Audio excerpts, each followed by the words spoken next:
Just a Bit of Bread by Nyan Sangetsu, Chapter 7, Our New Life.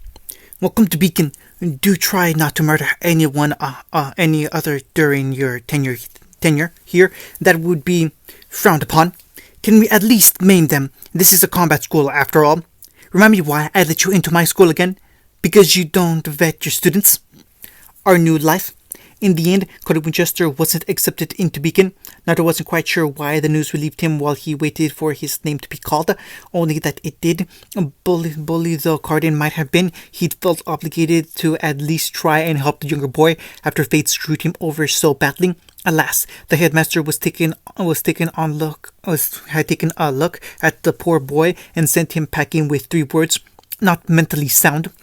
3 little words put the boy's career to death. Just as well, too. Cardin was a quivering wreck. He'd never be the same after this. He might not even recover his mind. His father had tried to push him into the life of a hunter a year early. While that might not seem like a lot to someone, for those trained in the art of killing, it was an eternity. If the boy's friends had paid the price for his folly with their lives, then so too had Cardin's fragile psyche. Still, the knowledge that Naruto had tried to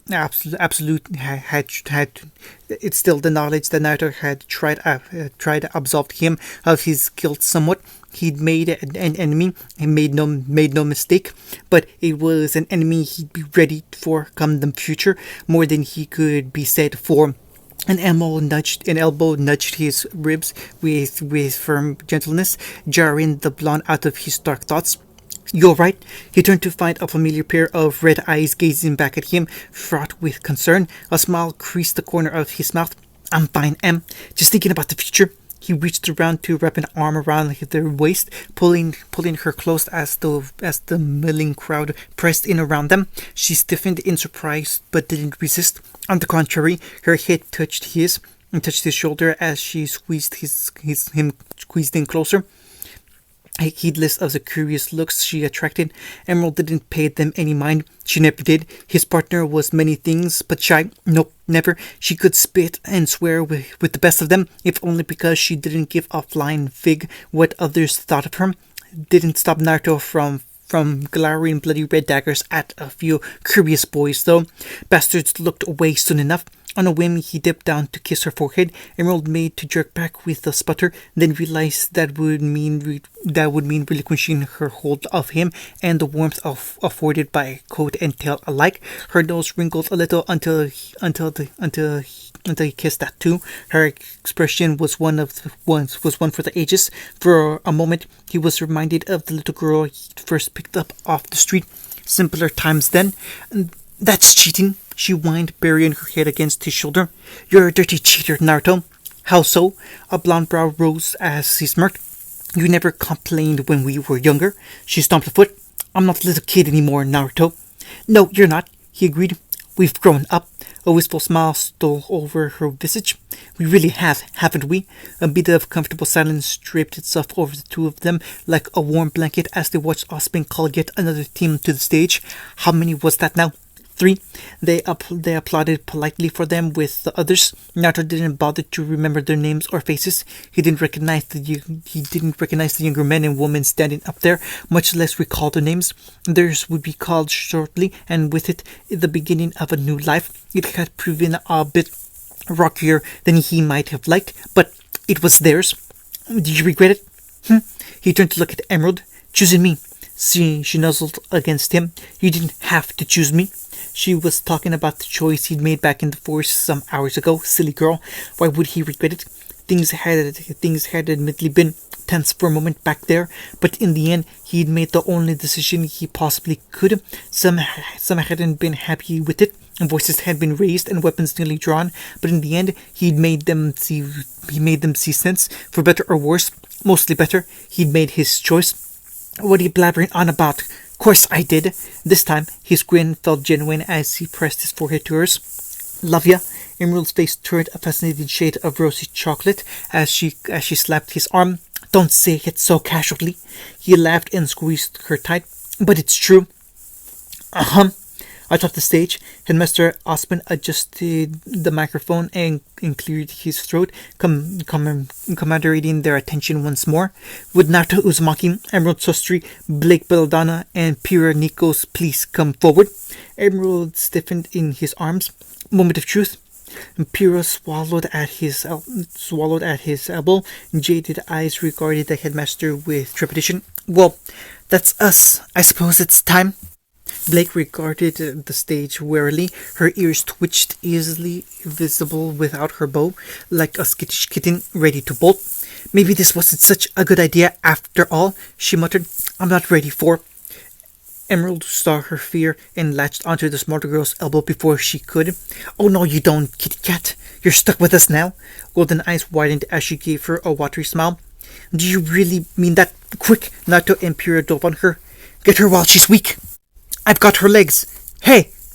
Together, the three of them bundled the frightful fawness together between them to prevent her escape as they hastened up onto the stage. If the headmaster noticed their anxiety or their antics, he didn't make a point of it. Keen eyes took them in one by one, lingering only for a moment on the last of them with a bemused smile. Not for the first time, Naruto wondered what the man was thinking, allowing known criminals into Beacon. He couldn't be that blind. He was up to something, though he knew not what. The four of you each retrieve the Black Knight pieces and earn your place here in Beacon. Osman gestured grandly to each of them before turning to face the crowd of students anew. From this day forward, you shall work together as Team Nebula. A smattering of applauses greeted them. Gogo whistled loudly somewhere within the crowd. How the hell are we a Nebula? Naruto hissed through his teeth. Pyrrha offered him a heedless shrug. Maybe it's a color thing. Shh! Emerald elbowed them both, but it was too late. I'm sorry. Osman arched a benevolent brow at Naruto. Did you have something to say, young man? He nearly did, but Emerald elbowed him into silence. Nope. He settled for a shrug instead. He heard Blake groan beside him. Very good. A hand came down on his shoulder, rooting him where he stood. As team leader, it will fall to you to guide your allies going forward. That pale palm patted him once and came away with a subtle smile. May you continue to lead them well. He'd seen that bit of leadership on the cameras, hadn't he? Sneaky bastard. I'll be expecting great things from you. And why does that not fill me with confidence? Oh gods, this is going to be the Atlas job all over again, isn't it? Osman's words caught up with him a moment later. Blue eyes fluttered in a rapid blink. Team leader. Naruto slammed a finger to his chest. Me? Osman's smile reminded him of his own. Indeed. Is this a punishment? He frowned. Get off my stage, please. Naruto absolutely twitched as he vaulted back to the main floor. Emerald actually had the gall to snicker as she followed him, leaving little Blake and Pyrrha to trail after them with baffled expressions. So, she wanted to play that way, did she? There would be a reckoning for this. Emerald was losing her cuddle privileges tonight, and him leading a team. He didn't like it. Sure, someone had to lead, but why him? Frankly, he didn't want the responsibility. Emerald he got on with all right. They knew one another's tricks inside and out, but the idea of being responsible for poor Pyrrha well-beings, let alone Blake. So, Pyrrha ventured, drawing his attention. Can we stay and see what the other teams will be? If you like. Naruto offered her a self-same smile. I don't really care one way or the other. Blake turned pleading golden eyes on him. Can we not? I'd rather hit the hay. I say yes. Emerald disagreed. I want to see the competition. Blake wilted, accepting defeat. Don't be like that, kiddo. Naruto soothed. We'll go out for seafood later. And just like that, she perked back up again. Promise? He couldn't help but smile. Yep. I say we take bets on team names. Emerald chipped in before Blake could press for more than that. No way are we going to be the only oddballs here. Naruto had a sneaking feeling in the pit of his stomach. Where did you even get the money to bet? We spent most of ours. Red eyes blinked but once. Stole some. A blue eye twitched. From who? Just about everyone, really. Emerald. Even us. Pyrrha positioned. Nah, not you two. She waved her concerns away. Your family. Naruto wasn't sure if she noticed the police noise Blake and Pyrrha made. He certainly did. Can we get in on that wager? Coco sauntered towards them, with Velvet only a beat behind. The fawness perked up when she saw the four of them, ears standing ramrod straight as she dared a tentative little wave. One, the four of them returned. Belatedly, Naruto found that he recognized the young man behind her, Fox, and blasted at all. What was the other one's name? Yatsuhashi, the gentle giant, saw them next and nodded a subtle greeting of his own as Fox did the same. You guys go ahead, Coco made a shooing gesture. Vel and I want to have a few words with Whiskers here. As you wish, Yatsu bowed at the waist. We'll be close if you need us. Fox, as ever, remained curiously silent. Naruto watched them go with a shake of the head. Those two looked might seem odd, but there could be no denying their strength. The Emerald Forest, 8 weaklings alive. That they were here at all spoke to their skills at arms. If not, their mental acumen were reliable enough. They were strong. Coco and Velvet would be in good hands. Still, that could have been him. He imagined it for a moment, then immediately dismissed it. Another life, perhaps. So, no hard feelings. He offered Coco a palm. I don't want there to be any bad feelings between us. Nah, the fashionista met his raised hand and slapped him a quick high five. We're cool. You've got your girls to look after and I've got mine. Coco! Velvet made a keening noise. All too easy, Bun Bun. All too easy. She blew the embarrassed Fawness a kiss before turning back to face him. Now that we've officially survived initiation, we were thinking about a little celebration. Not now. She waved when everyone groaned. Just a little shindig at the end of the week. Something to celebrate our new lives, huh? The gall gleam of instinct in Blake's eyes and leaned closer. How about it? Anyone up for karaoke? Emerald looked fit to spit. Coco, no. First, it's only Monday. Second, bad idea even for you. You don't want to hear Naruto sing. Lies, libel, slander. As if you're any better than me, Missy. You shattered glass the last time, she scoffed. I was 10. I can sing a little. All eyes rounded on little Pyrrha. To her credit, the champion didn't balk beneath the weight of their gaze, which was something, considering anyone was currently looking at her like she'd grown a second head, and said second head had started shooting lasers from its eyes. Even Coco was looking at her. Really? Velvet found her voice first. Father forced me to take lessons when I was younger. The redhead grimaced. While I'm admittedly not as good as someone like Vaishni, who sounds like a brat, Blake chimed. Still, I have some confidence in my skills, she finished. I suddenly find myself reconsidering my decision, Emerald stated. Ditto, Naruto seconded immediately. I kinda want to hear Pyrrha sing now. I third that motion, Coco bolted in, eyes flashing. It's only Monday, right? So that'd be what, Saturday?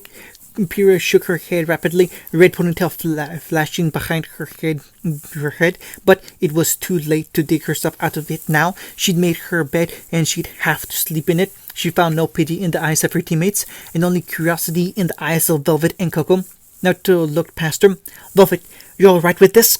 She turned those wide of hers on him, and he wavered. Please? Every time. What can I say? I'm greedy. Everything sparked in the brunette's eyes. Speaking of which, mind holding still for a bit. Naruto recognized the gleam in her eyes too late. Even as he stepped back, the brunette stepped forward and delivered a chaste kiss to his cheek. It was surprisingly tame for Coco, so much so that he had expected her to try something else. When she didn't, he couldn't help but be alarmed. Not even when Emerald hissed. The hell was that for? I didn't forget you, Mint. Coco ran down her in the next instant. Come here. Wait, what are you on about? The gunner's mouth met hers, censoring her in an instant. Pyrrha meeped. Blake's jaw clicked open. Naruto whistled softly at the sight. Velvet covered her face and peeked between her fingers. You have no idea how long I've wanted to do that. Coco pulled away, grin growing as the illusionist balked at her. So worth it. Osman's voice saved them from Mount Emerald's eruption. Would Coco, Adele, Fox, Alistair, Velvet, Scarlatina, and Yatsuhashi Daichi please report to the stage? Well, that's us. Coco tilted up her shades and waved. See you around for what it's worth. I'm looking forward to tomorrow. Her hips brushed Naruto's in passing as she sashayed away with a less than subtle sway in her step. By the way, she called back, I'll take that bait you mentioned. 100 Leon says the headmaster's going to give our teammate a kick-ass name, unlike yours. Naruto only gawked for a moment when she walked away. Really, just a moment. A few seconds, maybe a minute tops. Everyone glared her bloody red daggers at him for it. Down, lover boy. Come on, Em. It ain't like that. Stop staring at her hips then, she challenged. I'd like to see you try, he accused. Just look at her. Emerald followed his gaze with a roll of her eyes, but nevertheless tilted her head to follow Coco, tilted it further, nearly horizontal. Coco didn't walk. She absolutely strutted, and why not? She had nothing to be ashamed of. The girl was confident personified. She caught Emerald looking and winked over her shoulder. Now it was her turn to flush. Fair point. She concealed cheeks rosy as she touched a hand to her lips. She really does flaunt it. But what the hell was that? You're asking me? Naruto saw weakness and pounced. I wasn't the one she tongued. The poor thief looked fit to combust, but she saw saw a chance to turn the tide. Still, what color is a nebula? Anything really? Pyrrha chimed in with a hint of uncertainty. It can be multiple colors, like us. I think it's fitting given who we are. Naruto and Blake exchanged a wry look. She was right in a sense. They came from all walks of life. Two former thieves, an ex-White Fang operative, and a champion all signed up to be hunters. It sounded like the beginning to some bad joke. You couldn't get a more eccentric cast than this if you tried. Naruto's heart swelled with something. Belatedly, he realized it was pride. Pride in other people. Poor child. Must protect from everyone. Shh! Blake yanked his arm in a rare display of emotion. The headmaster's about to say, I now present Team Coffee. Osman's voice called. It was a death knell. It was a death knell for Coco. Henceforth, they shall be known as Team Coffee. Coco swore a blue streak. Oh, gods damn it! Pyrrha's mouth twitched into a smile, and Blake's joined hers. Naruto and Emerald's reactions, why, they were nothing short of explosive. Ha! Naruto crowned, pumping a fist into the air. Easy money. Eat it, suckers. If you lot are quite done down there, Osman called, his voice all but throbbing with irritation. Would the following students please report to the stage? Adam, Ilya, Cinder, and Mercury. I repeat, please report to the stage. Now, preferably before I crack someone upside the head with my cane. Naruto perked up even as Blake wilted anew. Adam and Ilya were known to them, but the last two? What are you hiding for? Emerald frowned when Blake ducked behind her. It's not like Adam's going to attack you. Coco and Velvet had proven willing enough to forgive and forget when he refused to give the girl up. Adam would be, well, not volatile. He wasn't quite there yet, but there was a danger all the same. They'd come here to retrieve Blake and drag her back to the Fang. If he'd surrendered the poor girl to them, Blake would have undoubtedly bolted. His gaze slipped into the woman in her red dress and found he recognized her. She was the very one who'd insulted Cardin just last night. She glided up the steps alongside a silvered-haired youth. Something in him screamed a warning. The longer he looked at them, golden eyes caught his from the stage and narrowed on him. A coy smile plucked at the woman's lips. A chill shot down Naruto's spine, and he lifted his chin defiantly. Bad idea. Those blazing orbs focused on him. You need to kill her, a voice hissed in the back of his head. The boy too. First chance you get. Chop their heads off. You'll be doing this world a favor. Trust me. You again. He turned his attention inward, trying to nail the annoying presence to a wall. Once more to Novell. What do you want? I want you alive for one, which you won't be if she gets her hands on you. Hurry up and remember. Pain flared in his skull. For crying out loud, remember what? Remember who you are. Henceforth, Osman's voice called him back to reality. The four of you shall be known as Team ACMI, otherwise spelled as Acme. led by Adam. If one listened carefully, they could hear the sound of grinding teeth. Naruto couldn't help himself. He coughed openly. Pyrrha slapped a hand over her mouth, but it was too late. But too little too late. She'd snickered. The crowd caught that, and the audience roared with laughter. Emerald bit her own palm to stifle her mirth, but within moments she joined a lot of them, and Blake actually giggled. Just like that, all thoughts of danger and distress flew right out the window. They broke the glass and kept going, rocketing straight past and shattering the moon into space. Never mind, Naruto snorted. I like your team name. We would have wound up as Team Pimple. That's not how you spell it, Cinder howled. Naruto hooted right back.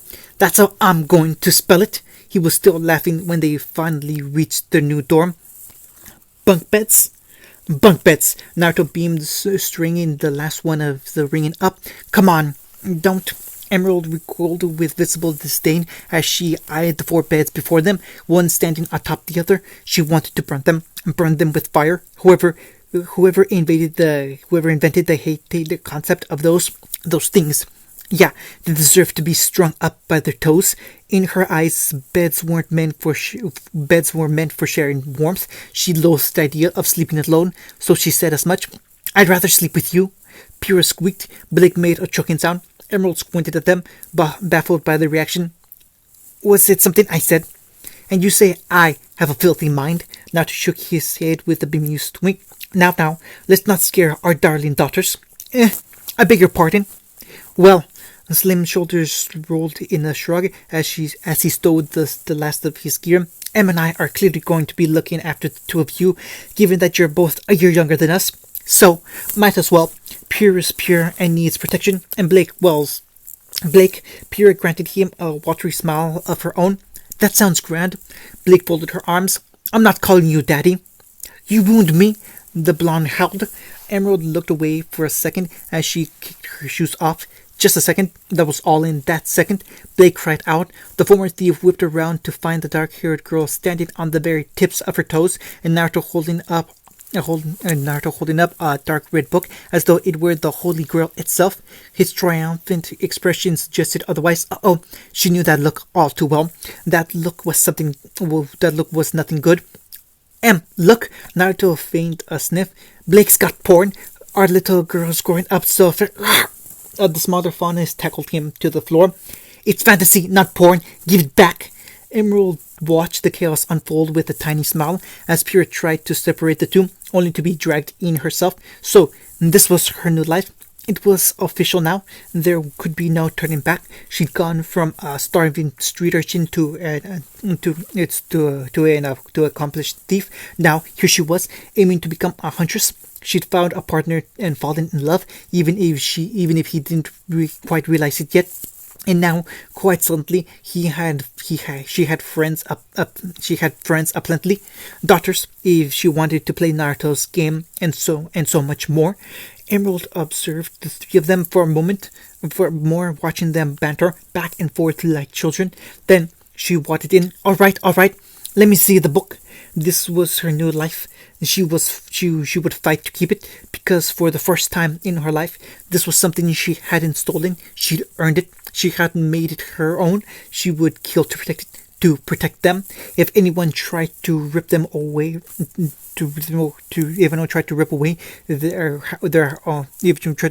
their happy new life together, if anyone took it into their head to break apart their team, well, they'd have a bad time. They were family after all. You didn't steal from family. Family was, family, and that meant no one got left behind. Felt damn good to say that. Previews. Naruto and Cinder to the ring, please, Miss Goodwitch called. Pyrrha stiffened. Oh dear. You could do so much more than this. Join me. Naruto felt his lips curl into a snarl. Nah, you join us. We have our own plan. Cinder laughed. It was a soft, sensual sound. He didn't trust it for a moment. Do you now? Nope. Nothing. Not a thing. There is an old saying among thieves in Vacuo, when in doubt, bullshit your way out. Naruto wasn't willing to give up his carefree new life for anything. He and Emerald had thrown their old life behind.